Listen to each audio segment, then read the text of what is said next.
tarde, seja bem-vindo ao Assembleia Geral. Hoje queremos saber se, na sua opinião, Portugal é um bom exemplo do trabalho da Troika. Em entrevista ao Económico e à Antena 1, o presidente da Fundação, Francisco Manuel dos Santos, revelou que não considera Portugal um caso de sucesso. Para Nuno Garopa, Bruxelas tem considerado Portugal um caso de sucesso apenas para não admitir que os programas da Troika são um fracasso. Ainda ontem voltámos a ouvir o Ministro das Finanças alemão dar o Portugal como exemplo de um sucesso de programa de reforma, quando é evidente que qualquer pessoa que está aqui sabe que não houve sucesso absolutamente nenhum.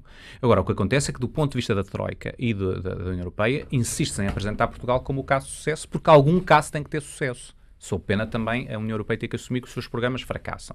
Apesar disso, o presidente da Fundação, Francisco Manuel dos Santos, não corrobora com a opinião de Jean-Claude Juncker de que a Troika feriu a dignidade dos portugueses. Não só penso que isso é um episódio lamentável, como não consigo perceber como é que a mesma pessoa que era presidente do Eurogrupo e que, portanto, tem responsabilidades diretas, não é indiretas, não é responsabilidades diretas naquilo que foi feito, vem agora noutra posição dar o dito e diz o contrário. A dignidade de Portugal foi ferida ou não foi ferida durante o programa de resgate? Eu acho que não foi, porque nós vivemos em democracia, nós legitimamos um governo, temos um governo que, como há pouco acabámos de dizer, foi eleito democraticamente, numas eleições democráticas e livres, tem uma maioria absoluta e que fez do programa da Troika o seu programa. Nuno Garopa vê ainda a colagem do Executivo à austeridade como parte de uma certeza em como o PS sairá vitorioso nas legislativas em outubro. Apesar disso, não acredita numa maioria estável. Não excluo que, a seguir às eleições legislativas, tenhamos outras eleições legislativas até ao fim do ano 2016, se de facto o Parlamento sair das eleições de outubro não tiver uma maioria estável. E é provável que não venha a ter uma maioria estável. Tendo em conta as sondagens, parece-me que o Partido Socialista está em condições de ganhar as eleições.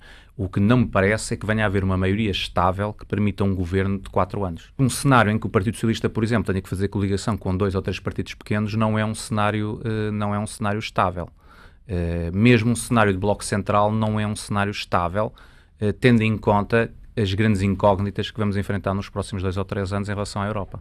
E com a mudança no panorama político na Europa, Nuno Garopa acredita que os movimentos mais extremistas vão conquistar espaço em Portugal. Quer em Itália, quer em Espanha, os fenómenos dos partidos de protesto há 2 anos não existiam. No caso italiano, 6 meses antes das eleições que levaram ao movimento do Grilo, não existia. E em Espanha o Podemos há 2 anos não tinha qualquer significado. Enfim, até podíamos dizer até mesmo há 1 ano tinha muito pouco significado. E, portanto, eu acho que nós não podemos excluir que dentro de 1 ano tenhamos um movimento de idênticas características. O que nós ainda não tivemos foi um envolvimento de personalidades mediáticas em movimentos deste género. Eu penso que a qualquer momento em que haja uma personalidade de vocação mais mediática em Portugal que se envolva num projeto deste género, eu estou convencido que teremos movimentos razoavelmente similares. Uma mudança que poderá não acontecer nas próximas eleições, mas que com os cortes que os contribuintes têm suportado, vai encontrar simpatizantes. Se quiser participar no programa Assembleia Geral de hoje, basta ligar o número de telefone 21 323 6898 e responder à pergunta se Portugal é um bom exemplo do trabalho da Troika. Também pode deixar o seu comentário no site do Económico, em www.economico.pt, através do e-mail assembleia.geral@economico.pt ou na página do Facebook do Diário Económico. E para uma análise do tema de hoje é nosso convidado Bruno Bernardes, do Observatório Político. Muito boa tarde, Bruno. Na sua opinião, Portugal é ou não um caso de sucesso? Muito boa tarde, obrigado pelo convite. Num sentido, é claro que é um bom exemplo do trabalho da Troika. Ou seja, porque é um bom exemplo de que, ou seja, com austeridade não existe crescimento macroeconómico e não existindo crescimento macroeconómico também não se consegue pagar a dívida. Portanto, este é o grande problema e que demonstra que estas políticas que são aplicadas grosso modo mais ou menos desde a década de 70 noutros continentes, agora a ser aplicadas na Europa, não resultaram antes, também não resultam agora. A grande diferença de antes é que antes eram aplicadas no combate da inflação, em países que depois recuperavam em poucos meses a inflação, mas depois entravam outra vez no descontrole inflacionário. Aqui o grande problema que se coloca é que na Europa aquilo que se pretende, portanto, é tentar uma execução orçamental, portanto um equilíbrio orçamental e tentar o crescimento económico. No entanto, isto é anunciado sempre a longo prazo, ou seja, é um caminho para o desenvolvimento, é aquilo que foi escolhido em termos também institucionais europeus, portanto é um caminho de austeridade por enquanto até conseguirmos atingir um determinado cenário macroeconómico. No entanto, isso não se observou até agora. E, portanto, nesse sentido, aquilo que o plano, do ponto de vista profundo e do ponto de vista conceptual, dita, e, portanto, é este que o plano de austeridade da Troika, Portugal é um bom exemplo nesse sentido. Agora, é um mau exemplo daquilo que se poderia esperar da Troika. Até porque, como disse ainda agora, o país acabou por chegar a 2015 sem folga orçamental e também sem um crescimento expressivo. Não é? Exatamente, e a dívida pública continua a aumentar, ou seja, se em 2011 chamou-se, portanto, as instituições internacionais, das quais nós também somos Estado-membro, para também combater a própria dívida pública, mas ela continua a aumentar, portanto haverá aqui algum problema também com isto. Depois também estas políticas há uma tendência também destas políticas para, ou seja, modernizar a economia. E o que é modernizar a economia é um conceito bastante difícil de definir, aliás, porque nós não temos observado isso nos últimos 3 anos, e segundo, também a internacionalização da economia, que no caso português aconteceu com sucesso e agora os últimos números do Banco de Portugal disseram que não, porque quando ou seja, quando o objetivo, que é um outro dos objetivos destes programas de austeridade, que é o de acabar com o consumo interno, é óbvio que as empresas se viram para o mercado externo, apesar de forma deficitária, porque lá fora também, ou seja, se o mercado europeu, que é o mercado privilegiado das nossas empresas, também não compra, nós também teremos enorme dificuldade em vender e, portanto, estamos aqui numa quadratura do círculo bastante difícil de resolver. Acredita que esta colagem à posição alemã pelo Executivo português se deve ao fato das perspectivas do Governo pós este resgate financeiro não se terem mostrado como se estava à espera? Há aqui 2 fenómenos bastante importantes, ou seja, por um lado, a dependência externa de Portugal, segundo, os fatores que levaram à eleição do atual governo, da atual maioria, em 2011. Portanto, a dependência externa leva a que, como é óbvio, um governo português tenha de gerir determinadas dependências e uma delas tem que ver com o jogo com as instituições europeias. É óbvio que o governo português está a dizer ao fazer isto é que, por um lado, gerindo as dependências externas, nós sabemos quem tem poder, e neste caso quem tem poder é o design institucional da União Europeia e, por outro lado, em termos muito gerais, a Alemanha e outros países que fazem coligação com a Alemanha, do ponto de vista diplomático, do ponto de vista de política externa e de política macroeconómica, e, por outro lado, os fatores que levaram à eleição de Pedro Passos Coelho em 2011 têm que ver, portanto, com o discurso de houve despesa pública, esta despesa pública e, portanto, a despesa pública e o déficit foram mal geridos e, portanto, o que nós precisamos é de alterar esse esquema, gerindo a austeridade. No entanto, a austeridade também foi mal gerida. Ou seja, se nós podíamos pensar que poderia existir mecanismos da chamada austeridade suave que poderiam ter sido geridos, o Governo não os escolheu e, aliás, acabou por utilizar mecanismos mais profundos do que aqueles que foram pedidos pelo próprio plano de austeridade. Nuno Garopa falava na reportagem que vimos há pouco de que estes programas de ajustamento da Troika têm fracassado, concorda? Não só no caso português. Sim, basicamente aquilo que ele disse também, que é, por um lado, portanto, a dificuldade de integrar a execução orçamental com o crescimento económico. Porque se eu exijo austeridade como meio para, ou seja, socializar a economia, torná-la ou modernizá-la, que teria sido um ponto que eu penso que boa parte dos partidos portugueses estariam de acordo. Inclusive até as próprias intersindicais, dentro de determinados parâmetros. E que isso fosse feito, ou seja, para depois obter crescimento económico, óbvio que isso é uma matéria de uma ou 2 gerações, ou mesmo 3 gerações. Portanto, é impossível nós, num espaço de 3, imaginemos que mesmo que fossem 5 anos, fazer as reformas necessárias para essa alteração macro da economia nacional. Por outro lado, demonstra também que as eleições interessam, Porquê? As eleições interessam porque o que interessava era atingir esta folga orçamental para então, em 2014, 2015, ou pelo menos neste ano, conseguir reatar ou reaver alguns dos subsídios e dos salários e, portanto, das políticas que foram abandonadas pelo Governo durante estes 3 anos.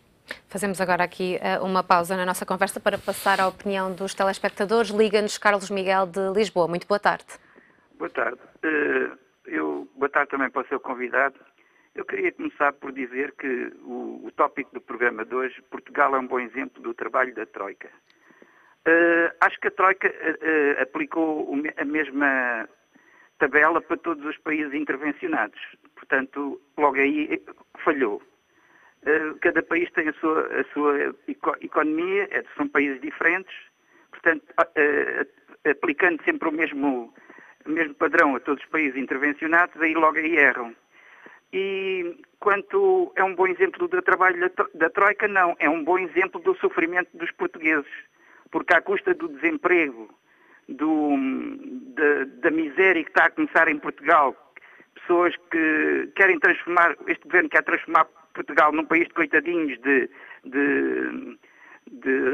refeitórios e da Santa Casa da Misericórdia e transformar isto num país de pedintes, o que é que acontece? Temos, por exemplo, aumento da dívida. Portanto, a austeridade não serviu de nada. Temos o aumento da pobreza. Temos a desgraça que temos na saúde. A desgraça que temos nas escolas. E na economia a mesma coisa. Depois, estes países intervencionados, em vez de se juntarem todos para tentar mudar a política da Europa e fazerem frente à senhora Merkel, não. Cada um dispara para o seu lado. E como toda a gente sabe que a União faz a força e cada um dispara para o seu lado, o que é que acontece? A senhora Merkel e mais o senhor Hollande, ou seja, o ex-franco-alemão, vai continuar a pôr a Europa a marcar passo, que é o que vai acontecer. A nossa dívida vai aumentar, a pobreza ainda vai aumentar em Portugal. Quando esta política demagógica diz que Portugal está melhor, sinceramente não vejo nada. Vejo tudo pior, desde as escolas à saúde, tudo pior. E a dívida sempre a aumentar. Portanto, não vejo... Isto é uma política demagógica deste governo para convencer os portugueses que Portugal está melhor. E Portugal não está nada melhor, está pior. Boa tarde e obrigado. Muito obrigado, Carlos Miguel, pelo seu contacto. Bruno Bernardes, os programas deveriam ter sido mais ajustados a cada país?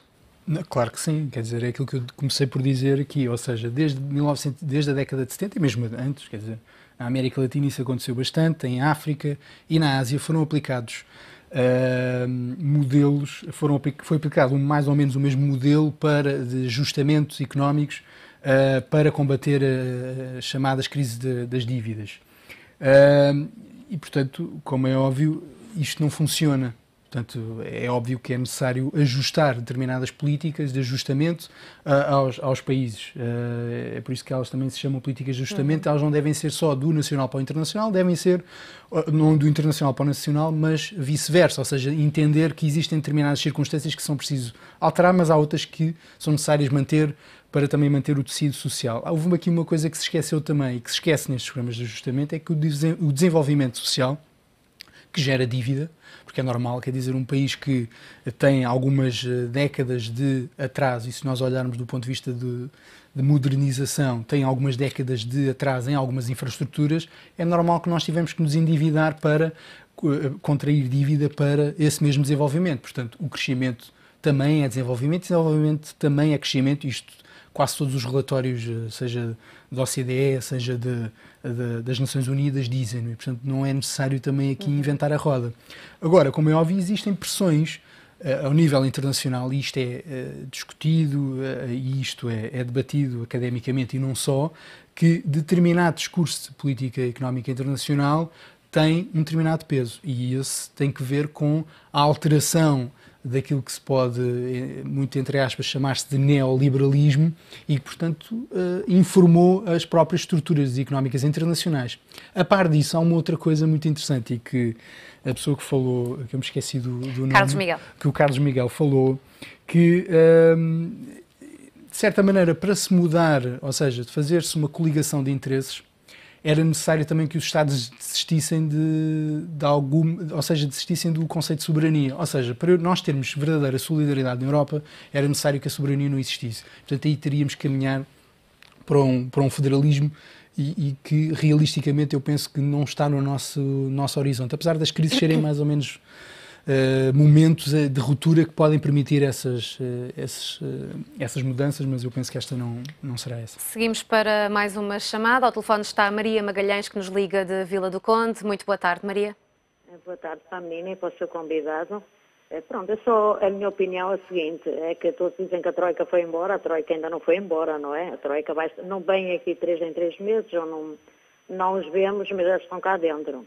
E é só para dizer que no fundo, pronto, fizemos um reembolso, sim senhor, a um dos técnicos, o FMI, mas ainda falta até 2016 ou até 2020, pelos vistos, ainda falta o resto. O nosso governo está a assumir compromissos em nome de outros, que já se sabe que eles não vão ganhar as eleições, mas estamos amarrados. Portanto, a Troika não foi embora, continua por cá e nós temos de ser os alunos obedientes, porque temos a gente que temos, que ninguém sabe bater o pé, não é? Portanto, era só isso que eu queria dizer e ao mesmo tempo também dizer no caso da Grécia. É assim, a Troika aqui em Portugal só se conseguiu cumprir 37% do que eles pretendiam, não é? Ainda está mais, estão os outros 60% e tal para cumprir ainda. Que por agora tem realmente recaído esses 37% nos reformados, nos trabalhadores e nisso tudo. Mas os outros 60% e tal por cento, a não ser os grandes grupos económicos nesse Miguel mexe, nas energias e por aí fora, os outros vai ser o povo novamente a levar e mais essa gente que apoia este governo e que as medidas estão boas. Porque toda a gente sabe, eu estou desempregada há cerca de quase 3 anos, que eu, por exemplo, aqui para Vila do Conde e para estes lados aqui, fecham as empresas, aquelas empresas grandes, já antigas, fecha tudo, é tudo empreendedorismo, é tudo empresas de 3, 4 anos, vai tudo ao ar, nós não temos nada, por está-se a vender tudo. Portanto, o povo sabe que a Troika não trouxe nada, se emprestou dinheiro, não se viu porque ficou quase tudo desempregado e anda para aí tudo a passar fome, e ainda faltam 60 e tal % de medidas. Portanto, há que bater o pé. A Grécia foi pena, eu como portuguesa senti-me humilhada, porque é assim, são 18 contra 1 e não está correto. E não está correto porque a União faz a força e bastava os países do Sul terem-se unido. Pelo menos dar a entender que não pode ser assim, porque o povo não aguenta. E depois temos a tal dita escalada, que as pessoas, nestas próximas eleições, que anda tudo em Espanha, Portugal e noutros lados, como a Chipre, está tudo aflito, quer dizer, o que é que se vai passar? Vai passar que vai subir a extrema-direita e depois que eles não brincam com a Grécia, agora batem no pé, mas depois com outras coisas mais agressivas não brincam. E isso é o mal da Europa, é o mal de todos nós, que vamos todos, para mim, para uma 3ª guerra mundial. Era só isso. E com muita pena, boa tarde e obrigada. Sim. Obrigada, Maria Magalhães, pelo seu contacto. Bruno Bernardes, esta nossa telespectadora falava em humilhação. Portugal saiu com a dignidade ferida pela Troika? Ela também falou que, portanto, o plano de ajustamento só foi aplicado cerca de 37% dele. Ainda falta o restante. Porquê? Porque normalmente esta questão da humilhação tem que ver com aquilo que eu há pouco estava a falar, que é a socialização das economias para se ajustarem. Quando o FMI diz que só se aplicou 37% do plano, quer dizer que os outros 60% não são traduzíveis em cortes ou em privatizações. O que se quer dizer é que não houve ajustamento das estruturas macroeconómicas e na atração de investimento, na internacionalização da economia, dados que o FMI espera e que a economia portuguesa não correspondeu. E daí há uma humilhação. Porquê? Eu lembrar historicamente que... Mas mesmo por ter sido forçado a colocar em prática estas questões orçamentais, mesmo assim acha que não é uma questão de humilhação? Claro, aí já é, mas eu já ia aí, claro que sim. Eu estou a falar em termos do Estado, em termos de pessoas, já lá vamos. Isto historicamente resume-se muito simplesmente. Os ajustamentos que tiveram algum sucesso, ou que tiveram depois sucesso ao longo de décadas, alguns casos o Japão ou a Coreia do Sul, ou mesmo Portugal no final da década de 70 e na década de 80, quando teve que fazer ajustamentos, teve que ver quando as instituições e os Estados parceiros permitiram políticas proteccionistas ao mesmo tempo.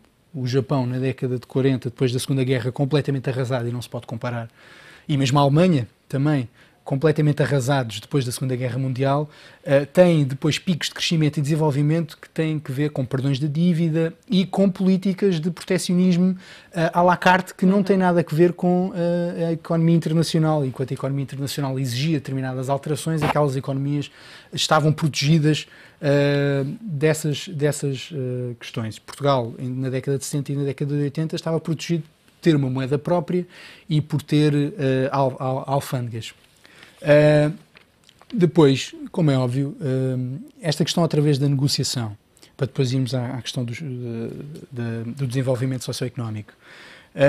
Portugal, em 1891-92, quando teve uma crise de dívida, que não chegou a ser bancarrota, normalmente é chamado bancarrota, mas não chegou a ser, nós levámos 10 anos a negociar. Como é óbvio, hoje o tempo é completamente diferente, mas nós pensarmos 10 anos no final do século XIX, que levou então a um acordo e um empréstimo em 1902 com os credores e que só a pagámos em 2001.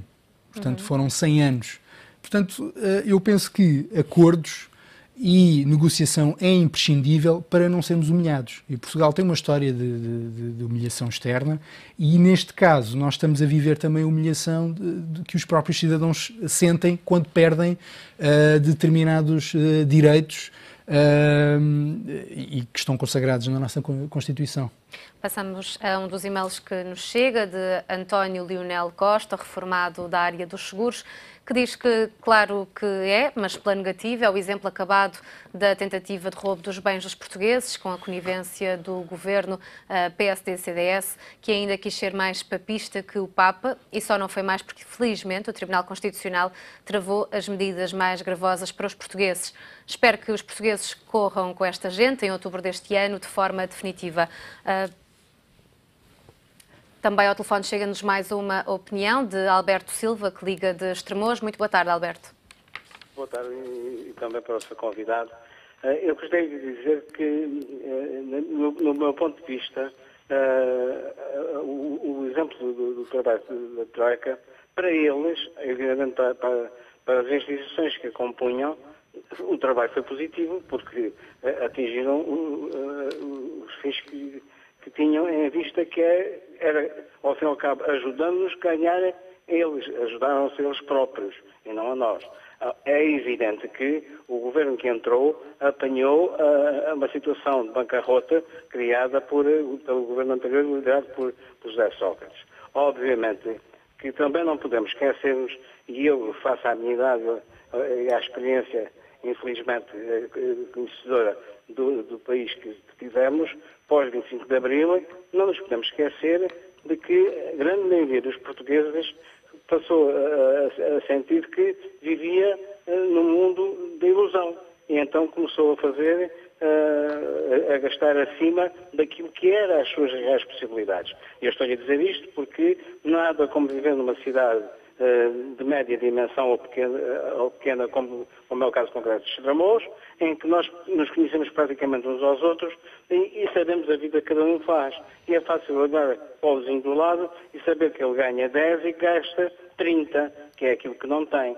Toda esta situação, se for avaliada no sentido geral dos cidadãos, há aqui muita responsabilidade dos políticos, que foram gestores ou maus gestores do nosso país em termos daquilo que seria os dinheiros dos impostos, mas obviamente que não podiam dizer que não, porque tinham que cumprir aquilo que tinha sido assinado com a Troika e tinham que pagar aquilo que, infelizmente, digamos, entre parênteses, desculpa usar este termo, vigarizados, porque ao fim e ao cabo nós não fomos ajudados, fomos vigarizados. Tinham que fazer isso e, entretanto, os portugueses, nomeadamente este exemplo que eu dei, de gastarem acima das suas possibilidades, aliás, situação que ainda hoje acontece, mas começa de facto a ver-se alguma luz ao fundo do túnel. Agora, há infelizmente aqueles portugueses que vivem com rendimentos baixíssimos, que não têm dinheiro para a farmácia, não têm dinheiro para se alimentar e etc. por aí fora. E desses é que nós podemos falar. Os outros há muitos que a situação não é essa. E o exemplo mais flagrante é de que continuam a viver num sonho anedótico, como estando num país riquíssimo, fazendo uma vida de gente rica. Portanto, o que nós temos que olhar é para aquilo que é realmente, não é? E ver que, efetivamente, não é possível continuar a viver nas condições em que muita gente vive. Temos que gastar aquilo que temos e não aquilo que pensamos que devemos vir a ter. Muito obrigado pelo seu contacto, Alberto Silva. Bruno Bernardes, para além da opinião deste telespectador que nos falava agora e também do e-mail que li há pouco, fala-se da responsabilidade dos políticos nesta situação toda. Teria existido outra opção para os políticos? Em que contexto? Na questão de associar-se a este programa de ajustamento ou não e aceitar as medidas impostas pela Troika? Nós temos sempre um grande problema que é Portugal endivida sempre em contexto internacional favorável ao expansionismo económico. Também não é esperado da nossa economia grandes rasgos de crescimento também. Não temos recursos naturais para isso, temos recursos humanos e não estão a ser utilizados da melhor forma, mas, ou seja, nós depois acabamos sempre por entrar nesta sangria do déficit e na sangria da enorme depressão coletiva, porque gastámos demasiado, gastámos o que não tínhamos. Isso é falso, porque eu volto de novo à questão do desenvolvimento socioeconómico. Nós em 4 décadas construímos estruturas, pensar por exemplo no Serviço Nacional de Saúde ou na quase universalização da escolaridade pública, que são questões, que são setores que nós não tínhamos durante o Estado Novo. Nós não tínhamos a escolaridade era bastante baixa, um povo bastante analfabeto e, portanto, isso é uma constante desde o início do século XX e, portanto, é óbvio que nós tivemos que também, e a própria crise do século XIX teve a ver com isso, e agora repete-se, de certa maneira, estas 4 décadas como as 4 décadas do fontismo, em que tivemos que nos ajustar à economia, à nova tecnologia, portanto, e como é óbvio, a desenvolvermos também as competências dos cidadãos e a também termos acesso a serviço público de qualidade.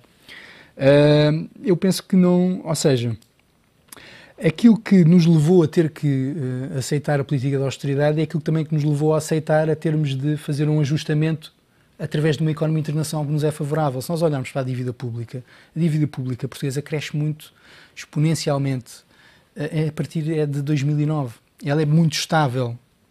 Ela cresce em 2009 e cresce também pela própria estrutura do euro. Não estou a dizer que não devíamos ter feito algumas reformas estruturais em Portugal. Era necessário discutir-se o que é reforma estrutural, primeiro que tudo, entre os vários parceiros. Estou a falar de partidos, estou a falar de movimentos sociais, estou a falar de sociedade civil e estou a falar de nós todos participarmos nessa discussão. O que é que são reformas estruturais e o que é que nós queremos? E também percebemos em que setores é que são necessárias esses acordos a médio e longo prazo também para haver uma certa estabilidade política que permita também a estabilidade económica. Ainda no seguimento da mesma ideia, temos outro comentário que nos chega pelo Facebook, de Jaime Marques da Guia, que diz que os melhores seguidores nunca podem ser um mau exemplo e que Portugal é campeão da subserviência. Como é que vê este comentário, Bruno Bernardes? Pois quer dizer, nós depois de 3 anos em que nos são pedidos sacrifícios, é óbvio que depois no final disso, se não há resultados, e isto do ponto de vista da percepção dos cidadãos, é óbvio que o discurso mudou.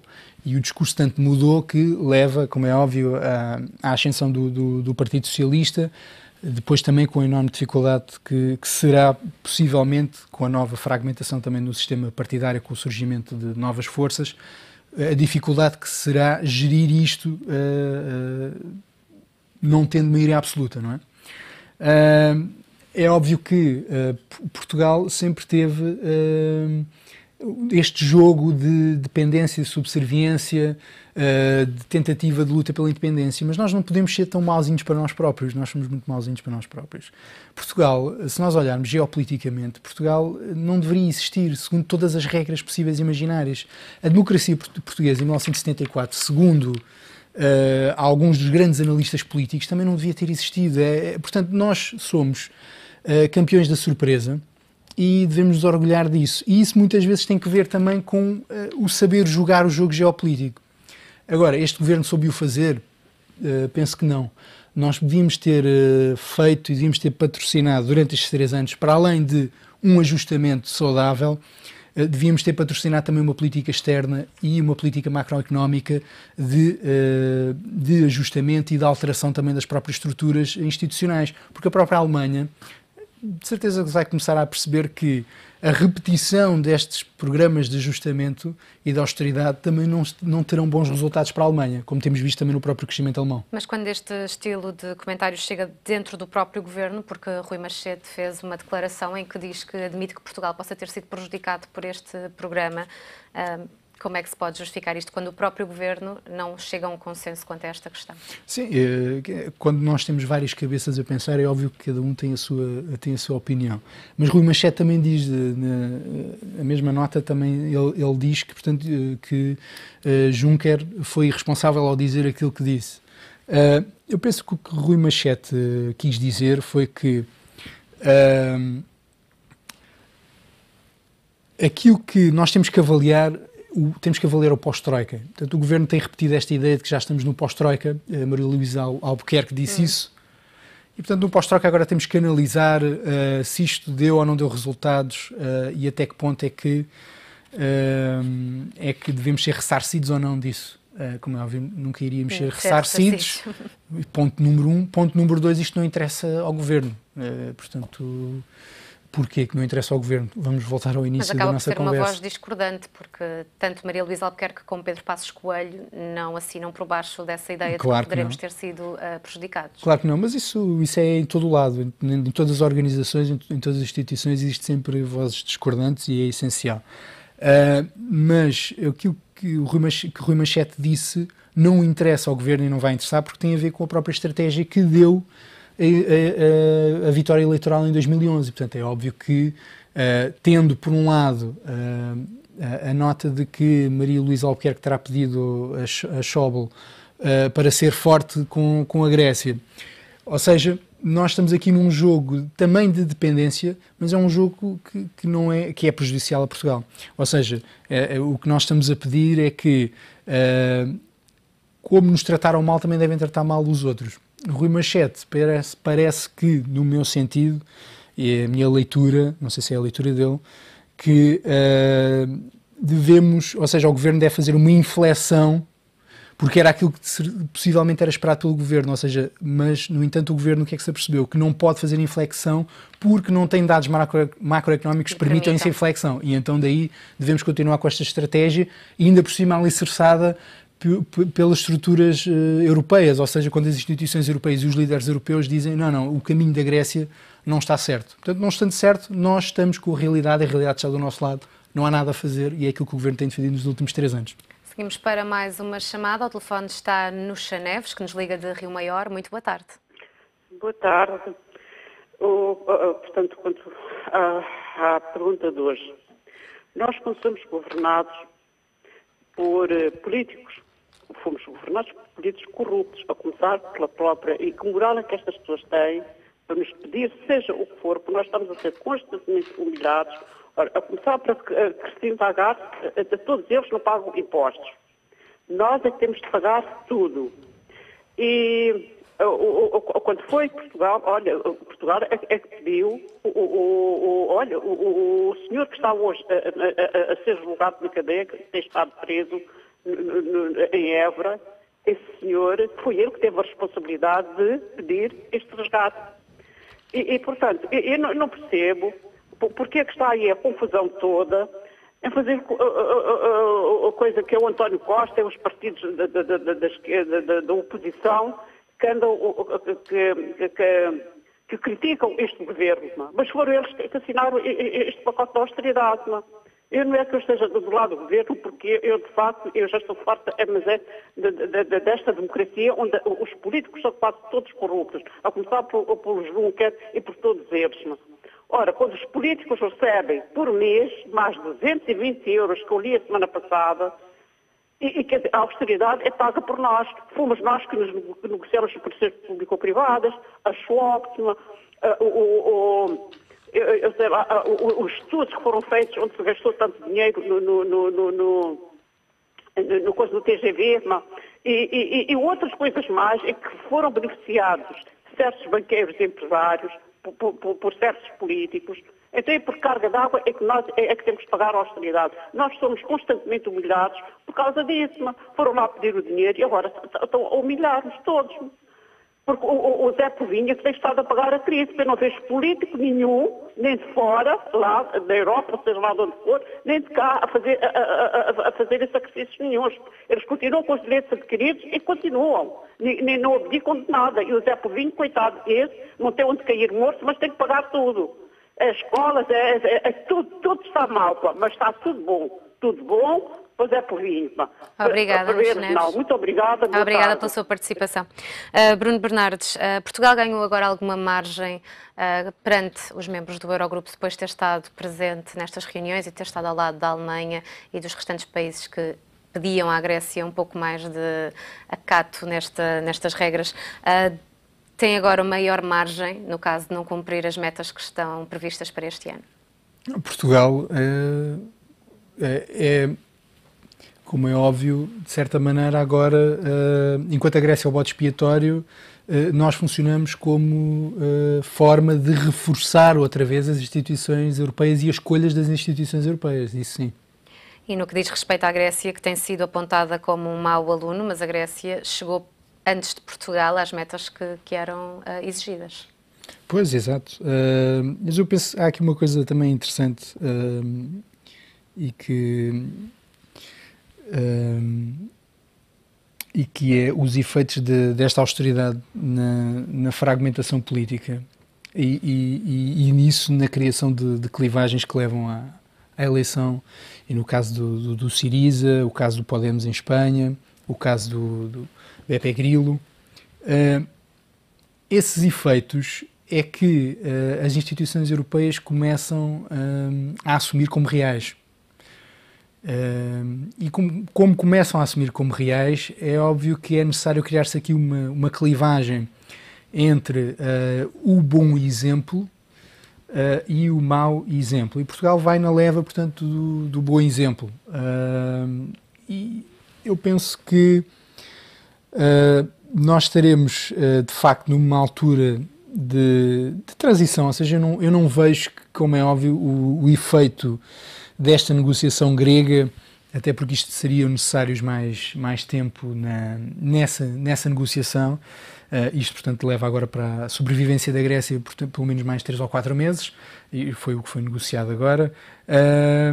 Mas eu penso que a médio prazo a Europa vai-se aperceber de que a alteração do próprio ambiente político nacional nos vários países levará, como é óbvio, consequentemente à alteração das próprias estruturas e das instituições europeias.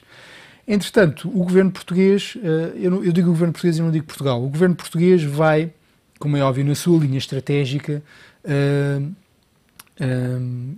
tentar mobilizar eleitoralmente a partir, portanto, deste soundbite do bom aluno. Bruno Bernardes, muito obrigada por ter estado connosco no programa de hoje. O Assembleia Geral fica por aqui. Já a seguir não perca o Grande Jornal com a Alexandra Ferreira. Boa tarde.